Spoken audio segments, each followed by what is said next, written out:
Hello aspirants, welcome to UPSC Mantra by Rajeev Ahir. आज का topic है governance during Vedic period and defence mechanism during Vedic period.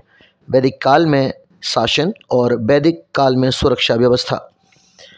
वैदिक काल में 3 प्रकार की ट्राइबल असेंबलीज या कबीलाई समितियां हुआ करती थीं: सभा, समिति और विधत।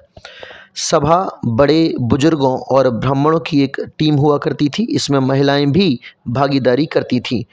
महिलाओं को सभा में सभापति बोला जाता था और सभा न्यायिक कार्यों का प्रदर्शन किया करती थी, यानी सभा जुडिशियल फंक्शंस के साथ डील करती थी।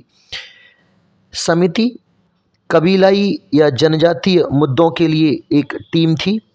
इस समिति में ज़्यादातर राजनीतिक फैसले या राजनीतिक निर्णय लिए जाते थे समिति के द्वारा। विधत तीसरी ऐसी समिति है और विधत में महिलाएं भागीदारी किया करती थीं। एक बार पुनः 3 प्रकार की कबीलाई समितियां होती थीं, ट्राइबल असेंबलीज होती थीं। पहले का नाम है सभा, दूसरे का नाम है समिति और तीसरे का नाम है विधत। सभा में बड़े बुजुर्ग और नोबल्स हुआ करते थे, ब्राह्मण हुआ करते थे। इसमें महिलाएं भी भागीदारी करती थीं। सभा मुख्यतः न्यायिक मामलों के साथ डील करती थी। समिति में ज़्यादातर राजनीतिक निर्णय और राजनीतिक फैसले लिए जाते थे। ये जनजातीय मुद्दों के लिए थी और विधत में भी महिलाएं भागीदारी करती थीं। तो महिलाएं सभा और विधत में भागीदारी करती थीं। अब सुरक्षा व्यवस्था के बारे में। वैदिक काल में ब्रजपति ब्रज का मुखिया होता था, यानी चारागाह वाली जमीन का स्वामी ब्रजपति होता था।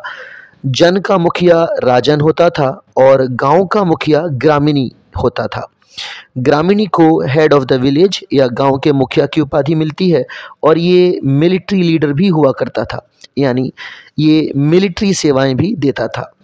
इसके अलावा स्पश जासूस हुआ करते थे। जासूसों को स्पश बोला जाता था। पुलिस 2 भागों में बटी हुई थी, जिसको उग्र और जीव ग्रीभा बोला जाता था। यानी वैदिक काल की पुलिस जो थी वो 2 भागों में बटी हुई थी, उग्र और जीव ग्रीभा। इसके अलावा मध्यमासी मीडिएटर हुआ करते थे, यानी जो मध्यस्थता करते थे उन्हें मध्यमासी कहा जाता था। Thank you.